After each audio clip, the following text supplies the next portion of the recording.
Selamat pagi Om dan Tante semua. Kali ini saya akan membuat video slideshow dari file PowerPoint. Saya bukannya buat ya, jadi saya dapat ini entah dari mana lah saya.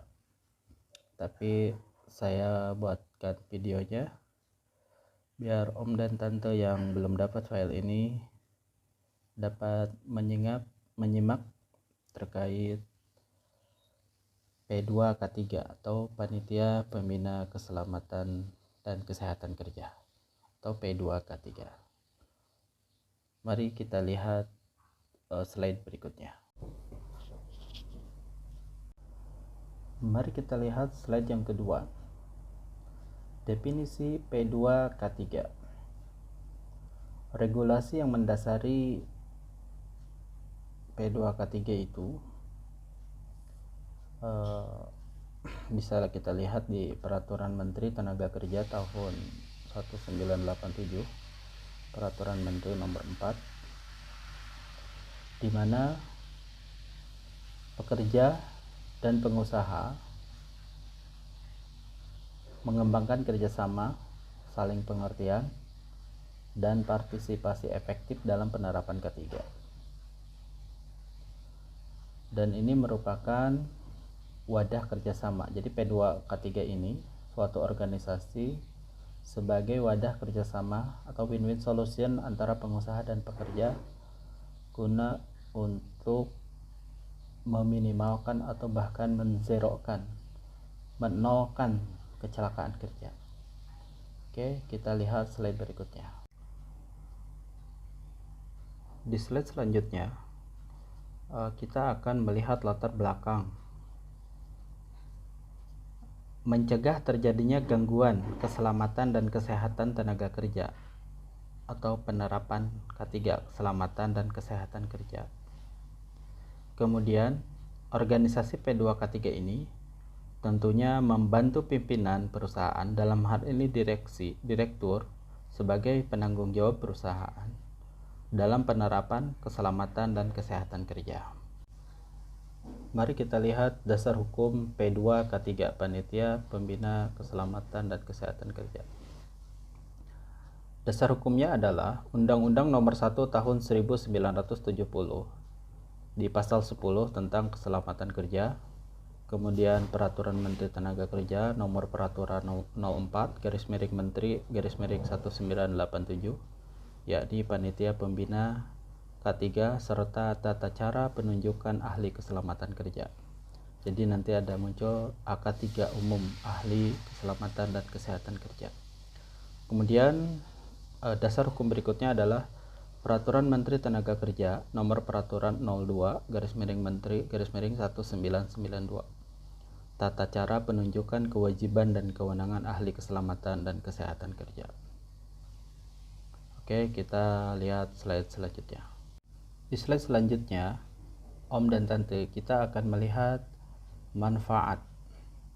Apa sih manfaat keselamatan dan kesehatan kerja ini atau dibentuknya organisasi P2K3 ini? Yang pertama tentunya adalah mengembangkan kerjasama bidang keselamatan dan kesehatan kerja atau kita sebut K3. Kemudian meningkatkan kesadaran dan partisipasi tenaga kerja terhadap keselamatan dan kesehatan kerja. Selanjutnya, forum komunikasi dalam bidang keselamatan dan kesehatan kerja, dan menciptakan tempat kerja yang nihil kecelakaan dan penyakit akibat kerja. Oke ya, jadi keselamatan dan kesehatan kerja ini gangguannya adalah adanya kecelakaan dan adanya penyakit atau tidak sehat. Oke, sampai sini ditunggu komentar Om dan Tante semua untuk nanti kita bahas di video selanjutnya. Mari kita perhatikan slide berikutnya. Di slide berikutnya, kita akan membahas persyaratan pembentukan Panitia Pembina Keselamatan dan Kesehatan Kerja. Persyaratan pembentukan P2K3 yang pertama adalah jumlah tenaga kerja lebih dari 100 orang. Kemudian yang kedua, jumlah tenaga kerja kurang dari 100 orang namun mempunyai resiko bahaya besar. Ini menjadi wajib juga dibentuk P2K3. Jadi setiap tempat kerja dengan kriteria tertentu, pengusaha atau pengurus wajib membentuk P2K3. Jadi ini persyaratan pembentukan P2K3 Om dan Tante.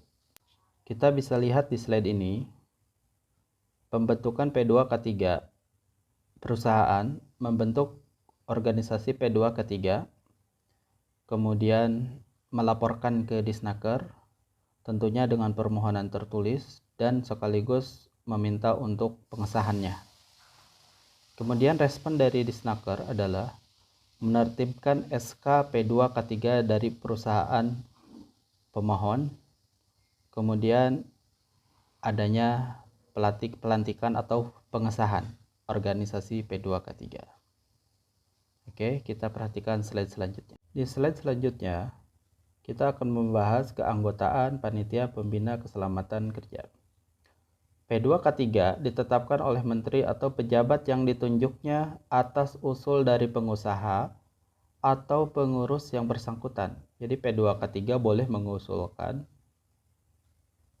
siapa-siapa saja yang menjadi anggota P2K3. Atau juga bisa pihak Disnaker menunjuk perusahaan tersebut siapa-siapa saja gitu. Oke, kita lanjut slide berikutnya. Persyaratan keanggotaan P2K3 yang pertama adalah keanggotaan P2K3 bersifat bipartit. Jadi kedua belah pihak, terdiri dari unsur pengusaha dan satu lagi adalah unsur pekerja. Yang susunannya terdiri dari ketua, sekretaris, dan anggota. Jadi struktur organisasinya ada ketua P2K3, ada sekretaris P2K3, dan anggota.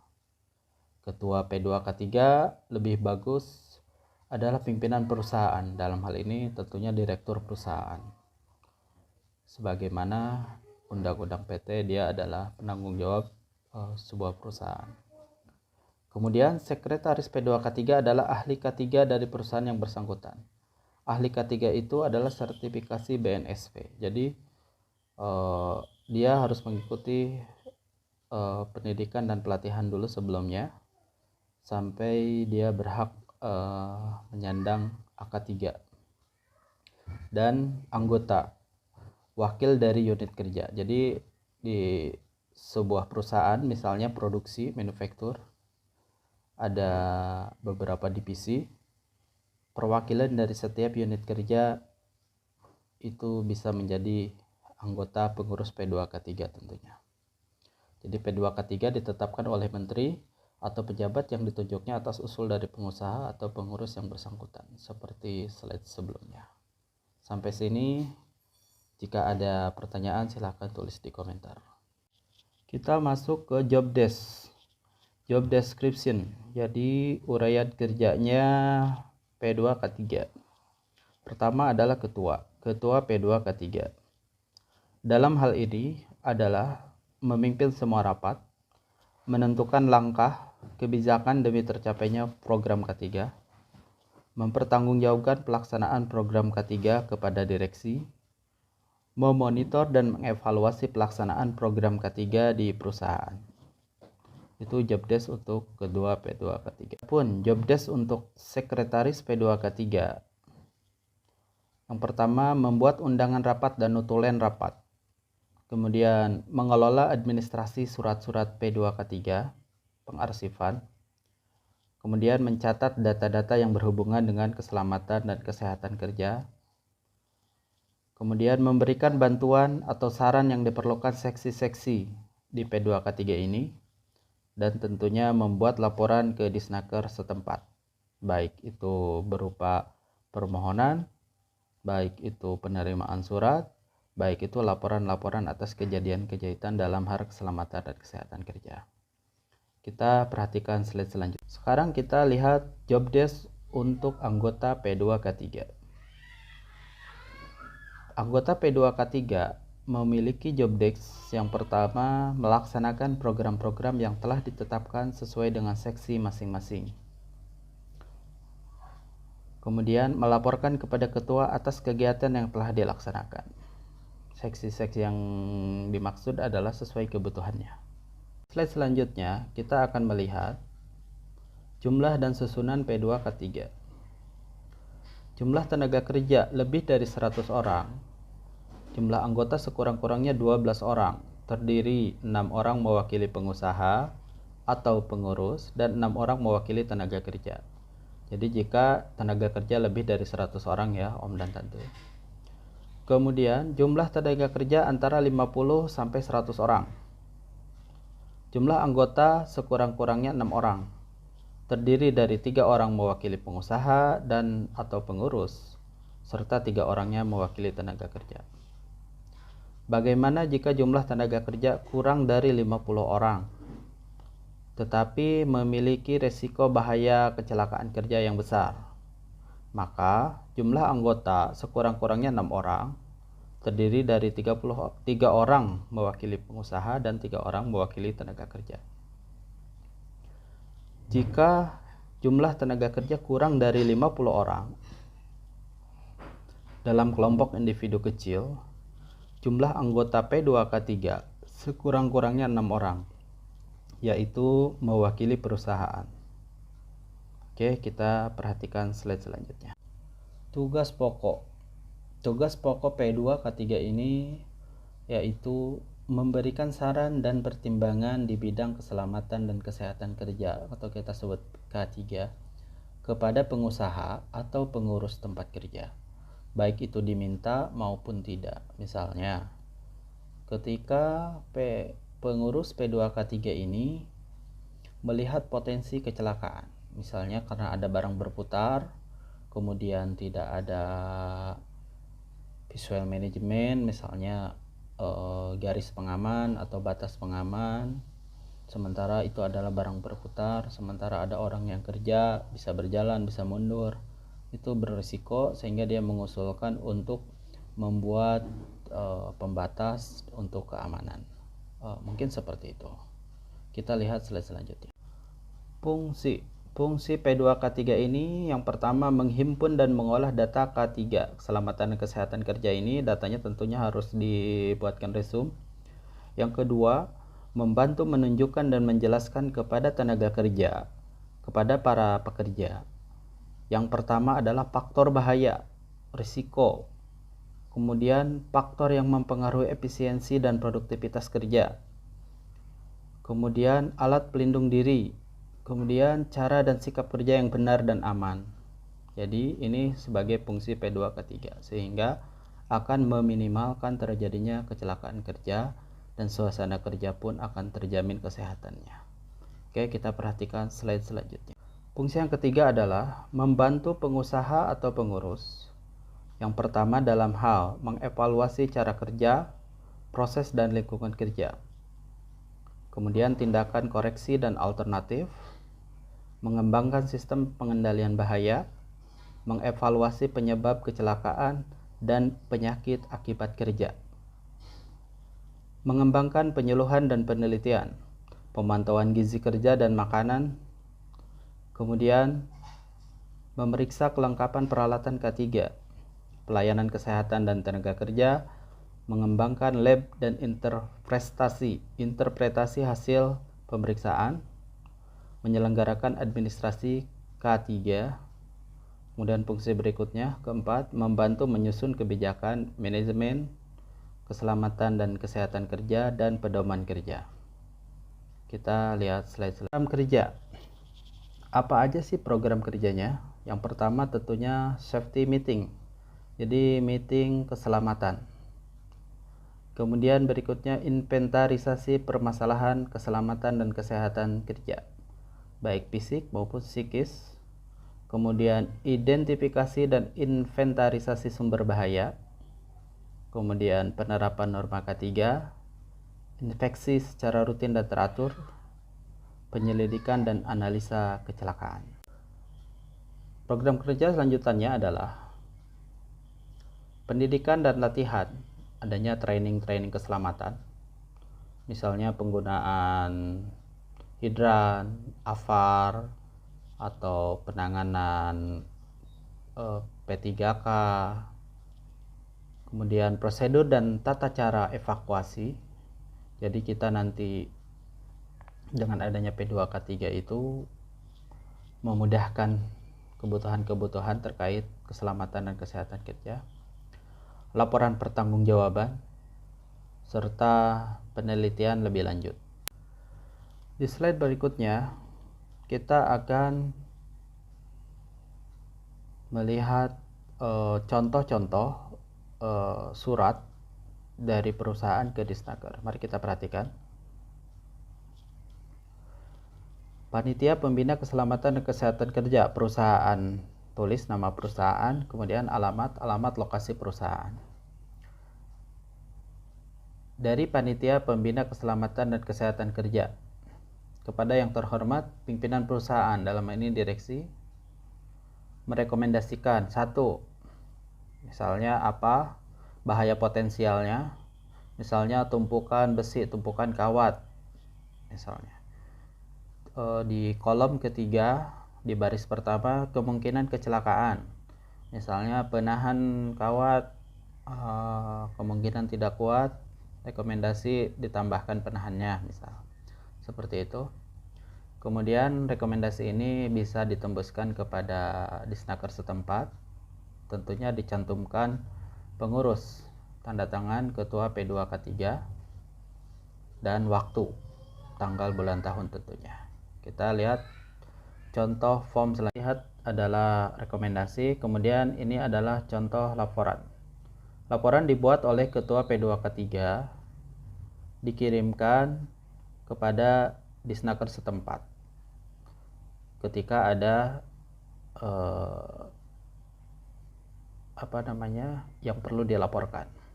Seperti ini, ada kolom nomor, tanggal, kegiatannya apa, kemudian keterangan. Kita lihat contoh selanjutnya. Kita bahas dulu terkait rekomendasi. Apa yang dimaksud rekomendasi? Jadi rekomendasi ini adalah saran-saran pertimbangan kepada pihak-pihak terkait. Sifatnya memang rekomendasi, tidak mengikat, tidak juga memaksa. Jadi rekomendasi ini atau Oxford Dictionary berarti mengatakan yang baik kepada orang lain atau pernyataan atau dokumen tentang sesuatu kepada seseorang agar dapat mempertimbangkan dengan baik. Kita lihat slide selanjutnya. Dalam hal ini, rekomendasi P2K3 sebagai suatu badan pembantu di tempat kerja memberikan saran-saran dan pertimbangan, baik diminta maupun tidak, kepada pengusaha atau pengurus tempat kerja yang bersangkutan. JO Pasal 4 Ayat 1 Peraturan Menteri Tenaga Kerja Nomor Peraturan 04/Menteri/1987. Baiklah, slide selanjutnya adalah laporan. Jadi kapan rekomendasi itu diberikan? Yang pertama, apa yang dilaporkan, substansi atau isinya itu seperti apa dari P2K3 itu. Kemudian melaporkan kepada siapa, P2K3 ini kepada siapa melaporkan. Jadi harus tepat sasaran. Apakah ke pihak perusahaan, misalnya ke direksi, atau ke Disnaker, misalnya terkait substansi tadi. Kemudian harus kompeten yang buat laporan, siapa yang melaporkan, misalnya ketua P2K3, dan kapan waktu dan tempatnya, kapan melaporkan itu. Jadi ini penting. Laporan kecelakaan yang pertama adalah alasan keengganan pekerja melaporkan kecelakaan. Kenapa bisa terjadi? Yang pertama, takut tindakan disiplin atau teguran atau tidak mengizinkan seseorang untuk memberikan berita buruk, sehingga dia tidak membuat laporan kecelakaan. Kemudian selanjutnya, adanya kekhawatiran akan reputasi. Jadi dia record spoiling. Jadi catatan reputasi ketika dia membuat laporan, ada kekhawatiran. Kemudian yang ketiga, birokratis yang belum sehat. Kemudian berikutnya, takut diobati atau tidak menyukai petugas medik, misalnya takut disuntik atau fobia dengan petugas medik dan lain sebagainya.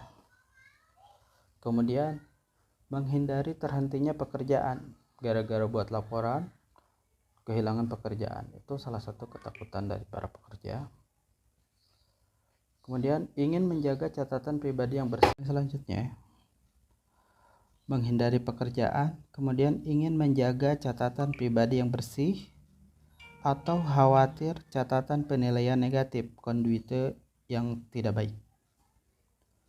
Kemudian selanjutnya, menghindari pertanyaan, malas ditanya-tanya. Biasanya ini yang terjadi. Selanjutnya, melindungi tingkah laku orang lain. Kemudian tidak memahami pentingnya laporan kecelakaan. Dan selanjutnya adalah merasa tidak ada manfaatnya. Lantas bagaimana solusinya? Solusinya adalah penerapan pemahaman dan kesadaran tentang keselamatan dan kesehatan kerja dengan satu, pendidikan keselamatan dan kesehatan kerja. Kemudian dua, penghargaan, reward of reporting all. Jadi menghargai setiap laporan yang berpotensi terdampak atau berdampak terhadap kecelakaan, juga kesehatan kerja. Kemudian simplifikasi sistem laporan. Jadi laporan tidak ribet, birokrasinya simple dan jelas. Misalnya cukup WA, lokasi, tanggal, ini potensi apa, data pelapor. Gampang lah. Apalagi zaman milenial, digitalisasi seperti ini lebih mudah. Kemudian berikutnya, beri perhatian kepada setiap usaha untuk memperbaiki sistem laporan. Kemudian beri respon atau tanggapan setiap temuan faktor penyebab kecelakaan. Jadi kita sangat menghargai setiap laporan masuk. Contoh, misalnya ketika ada operator yang samping belakangnya atau samping kiri kanannya dilalu lalangin kendaraan angkat-angkut, misalnya forklift, dia melaporkan ini potensi kecelakaan, misalnya sopir forklift ngantuk atau gimana, dibuatkan pembatas misalnya, ataupun pagar atau apa, nah harus direspon seperti itu.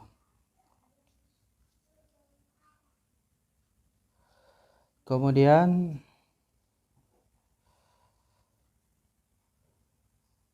ketika ada saran, maka kita harus tindak lanjuti saran, kemudian tindakan koreksi yang diberikan.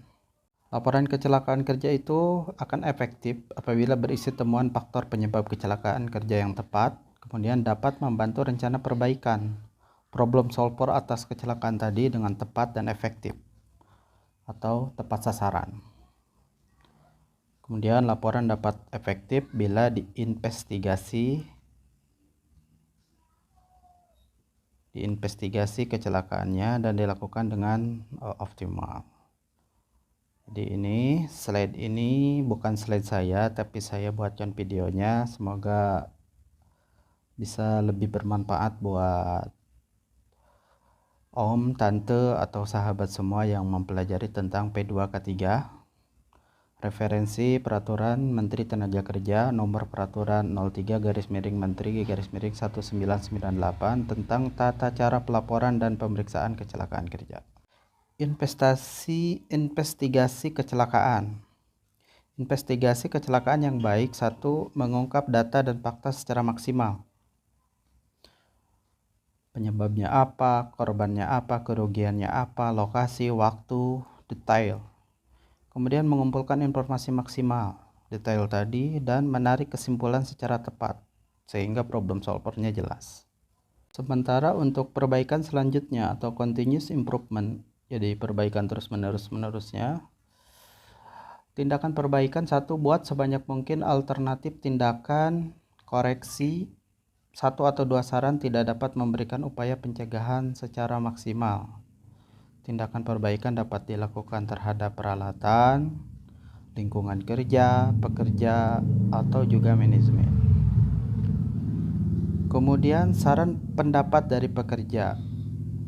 Saran dari pekerja waktu interview biasanya kritis. Yang bersangkutan memperhatikan kondisi dan situasinya dari waktu ke waktu dan sering memberikan yang terbaik, biaya murah dan mudah dilaksanakan. Tindakan perbaikan. Yang ketiga adalah evaluasi tindakan prioritas dari rekomendasi yang ada dengan pertimbangan, satu, efektif atau effectiveness. Jadi sasarannya tercapai, kemudian murah, low cost atau kita kenal dengan efisiensi, kemudian dapat dilaksanakan, feasible, jadi mudah, kemudian yakin akan berhasil. Jadi apa yang kita